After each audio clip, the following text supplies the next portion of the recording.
नमस्कार मंडळी, दीपक फार्मिंग या यूट्यूब चॅनलमध्ये आपलं सहर्ष स्वागत करतो. मित्रांनो आपण आपल्या आज व्हिडिओमध्ये शेतीसाठी एकदम पूरक व जोडधंदा शेळीपालनाविषयी माहिती आपणास सांगणार आहे मित्रांनो. व शेळीपालनाची सुरुवात ही कशा पद्धतीने करावी त्याविषयी माहिती सांगणार आहे मित्रांनो. शेळीपालन हा एकदम परवडेबल शेतीपूरक व्यवसाय आहे मित्रांनो.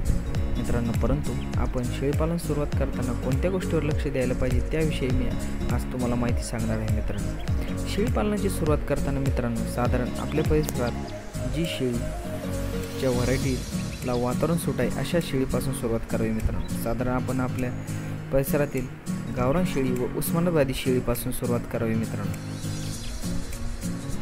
कारण इथले वातावरण हे गावरान शेळीसाठी व उस्मानाबादी शेळीसाठी एकदम सुटेबल आहे मित्रांनो.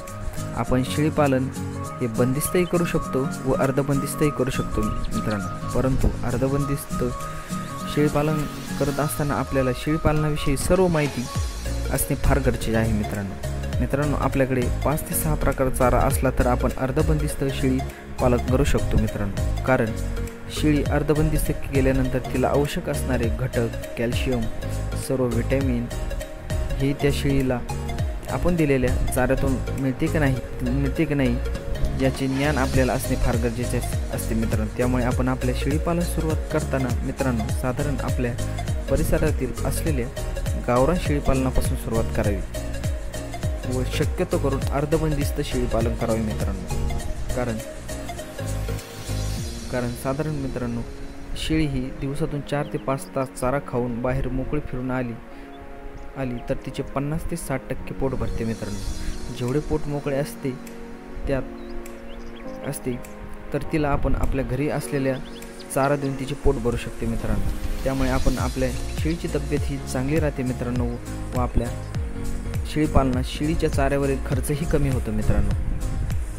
त्यामुळे अर्धबंदिस्त शेळीपालन ही एक शेळ्यांसाठी एक पूरक शेती जोडधंदा आहे मित्रांनो. त्यामुळे मित्रांनो, आपण आपल्या शेळीपालनाची सुरुवात करताना अर्धबंदिस्त शेळीपालन व पारंपरिक शेळीपालन व त्याला आधुनिक शेळीपालनाची जोड देऊन त्याची सुरुवात करावी मित्रांनो. अर्धबंदिस्त शेळी 1 वर्ष 6 महिने शेळीविषयी माहिती घ्यावी व त्यानंतर आपण त्या शेळीपालनातील शेळीसाठी आवश्यक असणारे प्रथिने, व्हिटॅमिन, कॅल्शियम, लिव्हर टॉनिक, जंत या सर्व नियोजनाची माहिती घ्यावी व शिकून घ्यावी व नंतरच वेगवेगळ्या व्हरायटीची निवड करून शेळीपालनाची सुरुवात करावी मित्रांनो. कारण मित्रांनो, आपण सुरुवात जर चुकीची केली तर आपला शेवटही चुकीचा होईल. त्यामुळे मित्रांनो, आपण आधी शेळीपालनाविषयी सर्व माहिती शिकून घ्या व मगच शेळीपालनाची सुरुवात करा मित्रांनो.